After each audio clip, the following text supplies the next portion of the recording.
একজন দানবীয় মানুষের গল্প প্রচলিত আছে, যিনি সমুদ্র থেকে মাছ ধরতেন এবং সেই মাছ সরাসরি সূর্যের ভিতর পুড়িয়ে খেতেন। তার নাম বলা হয় উজবি নানাক। কিছু লোক দাবি করে সে এতটাই লম্বা ছিল যে তার মাথা নাকি মেঘের উপরে উঠে যেত। কেউ কেউ বলে সে বুর্জ খলিফার চেয়েও 3 গুণ উঁচু ছিল।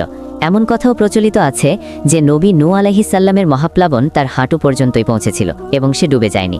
আরও বলা হয় সে নাকি 3000 বছর বেঁচে ছিল। এমনকি হজরত মুসা আলাইহিস সালামের সেনাবাহিনীর উপর একটা সম্পূর্ণ পাহাড় তুলে ছুঁড়ে মারতে চেয়েছিল। কিন্তু সত্যটা কি? এই সব কথাই আসলে ইসরায়েলি বানোয়াটকাই, যার কোনো নির্ভরযোগ্য দলিল নেই। কোরআন স্পষ্টভাবে বলে নূহ আলাইহিস সালামের বন্যায় সব অবিশ্বাসীকেই ডুবিয়ে দেওয়া হয়েছিল। অর্থাৎ সেই প্লাবনে কোনো দৈত্য, কোনো বিশাল মানুষ বেঁচে থাকেনি।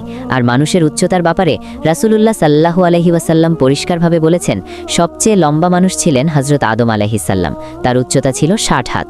এরপর সময়ের সাথে সাথে মানুষের উচ্চতা কমতে কমতে আজকের অবস্থায় এসেছে। সত্য এটাই। আপনি যদি সত্যের পক্ষেই থাকতে চান তাহলে একটি লাইক, সাবস্ক্রাইব করে যাবেন।